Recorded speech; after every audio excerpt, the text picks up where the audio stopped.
네, 안녕하십니까 박정우입니다. 네, 이번 방송 오스템 임플란트에 대해서 공시가 나온 것을 살펴보면서 또 추가로 우리 시장과 관련해서도 조금 이야기해본 시간 가져오도록 하겠습니다. 영상 하나에 좋아요 한 번씩 눌러주시고 이야기 시작해보도록 하겠습니다.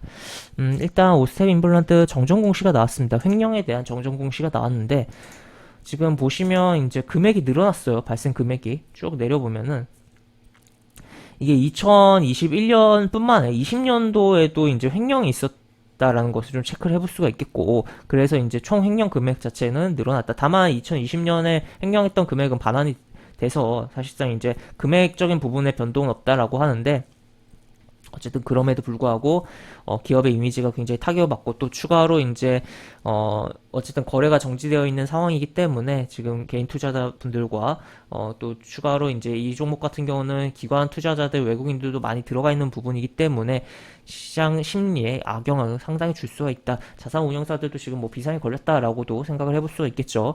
그래서 그런 부분이다라는 걸 좀 체크를 해볼 수가 있겠고, 또 추가로 뭐 뉴스를 몇 가지 보면은 지금 소송 돌입한다. 그리고 다른 은행들이 이제 펀드 판매를 중단하고 있었는데 지금 국책은행들도 오스템 임플란트가 포함된 펀드 판매를 중단하고 있다라는 거. 그렇다면 펀드 판매가 중단된다. 그럼 펀드로의 새로 자금 유입이 줄어들 수 있다라는 거. 그러면 시장 자금에 들어오는 자금이 제한적일 수 있다라는 것도 볼 수가 있겠고, 또 추가로 이제 예전에 이제 14년도에 이제 있었던 사건에 대해서도 재부각이 되면서 기업 이미지를 한 번 더 다운시키는 역할도 발생하고 있다라는 것도 체크를 해볼 수가 있겠습니다. 또 추가로 이제 뭐 이렇게 펀드가 106개에 달한대요. 그러다 보니까 워낙 코스닥 150에 속하는 종목이다 보니까 추정하는 펀드들이 많았겠죠. 지수를 추정하기 위해서 의무적으로 좀 담았어야 되는 그런 종목이었기 때문에 그런 측면도 좀 생각해 봐야 되는 부분이고, 하여튼 이러한 부분이 이제 투자 심리를 악화시키고 또 투자 심리를 악화시키고 코스닥에 영향을 줄 수 있다라는 걸 볼 수 있겠고, 또 오스테 임플란트급은 아니지만 오늘 또 다른 종목에서도 사건이 있었습니다. 그게 무슨 내용이냐라고 하면 휴센텍이라는 종목인데, 이 종목 자체에서 일어난 건 아니에요. 근데 대표랑 주요 경영진이 전직 회사에서 횡령 의혹이 있다. 그러니까 예전 회사에서 횡령을 했던 사람들이 의혹이 있다라는 거고, 만약에 진짜 그런 일이 발생했다면 이 회사에서도 현재 대표나 주요 경영으로 참여를 하고 있는 이 회사에서도 발생하지 않을까, 발생했지 않았을까, 막 그런 생각을 할 수가 있는 거겠죠. 그러면서 이 종목은 오늘 하한가를 기록을 했습니다. 굉장히 이제 막판에 매도가 쏟아졌고 또 특정 개인의 매도가 많이 반영되면서 종가에 변동이 발생하면서 내일 투자주의에 대한 부분이 발생한다고 공시까지 나온 부분인데, 하여튼 그러한 상황이다. 그래서 이러한 지금 횡령에 대한 부분으로 몸살을 앓고 있는, 횡령이랑 키워드 몸살을 앓고 있는 코스닥이다라고도 볼 수 있겠죠. 그래서 일단 오늘 우리 시장 사실 뭐 코스닥만 빠진 건 아니죠. 아닌데 코스피 코스닥 모두 이제 그리고 아시아 증시 전반적으로 기본적으로 출발에 있어서는 미 연준의 이제 금리의 인상 기조에 대한 부분이 뭐 빠르게 빨리 진행될 것이다라는 그런 의견들이 생각들이 반영되면서 시장이 약했던 부분이었고, 우리나라 같은 경우 이제 이번 주에 또 한국은행의 금통위에서의 기준금리 인상 가능성이 있는 상황이다 보니까 그런 부분이 영향을 줬다라고 볼 수가 있겠는데, 그렇다고 해도 반등이 제대로 나오지 못했다라고 볼 수 있겠고, 아랫꼬리가 조금 달리긴 했지만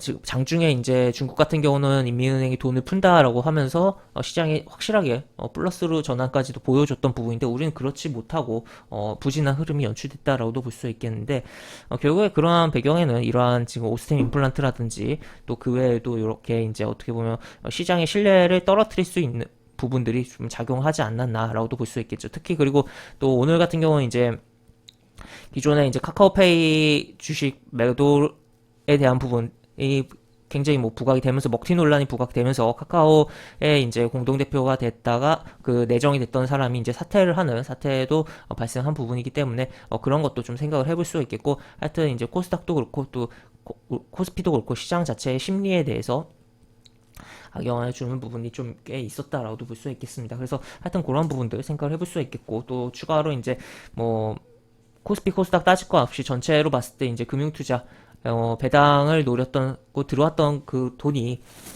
빠져나갔다라고도 볼 수 있겠는데, 사실 다 빠져나갈 만큼 빠져나갔다고 볼 수 있는데 더 지금 매도가 더 나왔다라는 거죠. 그래서 그런 것도 좀 생각을 해볼 수가 있겠고, 보통 이제 뭐 박스권 매매를 하는 금융투자이기 때문에 좀 더 하단으로 내려오면 다시 한번 들어오지 않을까는 고려를 해볼 수가 있는 상황이다라는 거 체크를 해볼 수가 있겠습니다. 그런 가운데서 이제 코스닥 같은 경우는 지금 이러한 갭 구간에서의 지금 지켜주는 흐름은 어느 정도 나왔어요.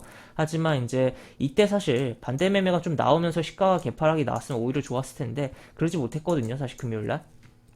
그렇다면 오히려 이제 더욱더 이제 반대 매매가 나올 여지를 좀 더 이때 안 나왔던 여지를 좀 고려를 해봐야 되는 내일장이지 않을까 싶고 내일 미증시 상황 그 밤사이 미증시 상황을 고려를 해보긴 해야겠지만 하여튼 일단은 시가가 하락을 하면서 반대 매매 물량이 좀 쏟아지면서 시가 하락 후 양봉이 나오는 흐름이 내일 흐름에선 가장 좋지 않을까 싶습니다. 그러나 그런 흐름 속에서 이 갭 구간을 확실하게 지켜주면서 이렇게 개파락 나오고 이렇게 양봉이 떠야 가장 뭐 베스트한 흐름이지 않을까 싶고 만약에 오히려 시가가 상승해서 양봉으로 나온다면 다시 한번 이제 이런 음봉이 수요일날 출현하면서 오히려 더 이렇게 하락폭을 키울 위험이 존재하지 않을까 싶은 상황이다라고도 볼 수 있겠습니다. 그래서 어쨌든 이런 식으로 지금 고점을 계속 낮추고 있기도 하고 저점에 대한 부분도 붕괴가 일어났고 그렇기 때문에 시장에 대해서 계속적으로 조금 주의를 하면서 봐야 되는 부분이고 또 특히나 이제 오전에 이제 좀 치고 나가는 종목들이 분명히 있을 거예요. 그리고 뭐 여러 테마든 그리고 이거는 시장이 좋던 안 좋던 동일한 부분인데 치고 나가는 종목 같은 경우 오전에 잘못 따라붙으면 오히려 종가로는 꼬리를 길게 맞고선 굉장히 안 좋을 수가 있다라는 것도 체크를 해볼 수가 있겠습니다. 그래서 오스템 임플란트 공시로 시작해서 코스닥 및 뭐 그 외 뭐 전반적인 부분 여러 가지 좀 다뤄봤는데 이렇게 뭐 볼 수 있는 상황이다. 그래서 하여튼 항상 뭐 주식을 할 때 리스크 관리를 신경 써야 되는 부분이다라는 거 그리고 조금 더 시장이 빠질 여력이 분명 있는 그림으로 그려지고 있기 때문에 이 가능성에 대해서 열어두고 경계를 하면서 보자라고 정리를 해볼 수가 있겠습니다. 이렇게 볼 수가 있겠고 영상 하단에 보시면 설명과 댓글 부분에 동일한 링크가 들어갑니다. 이 링크 타고 들어오시면 제가 운영하는 무료 카톡방으로 입장하실 수가 있고 입장하시면 여러가지 장주 시황 관련 코멘트, 속보 관련된 부분 여러가지 부분들 올려드린 부분이 있으니까 이 부분 참고해 보시면 주식하시는데 많은 도움이 되지 않을까 싶습니다. 이상 박주홍이었습니다. 네, 감사합니다.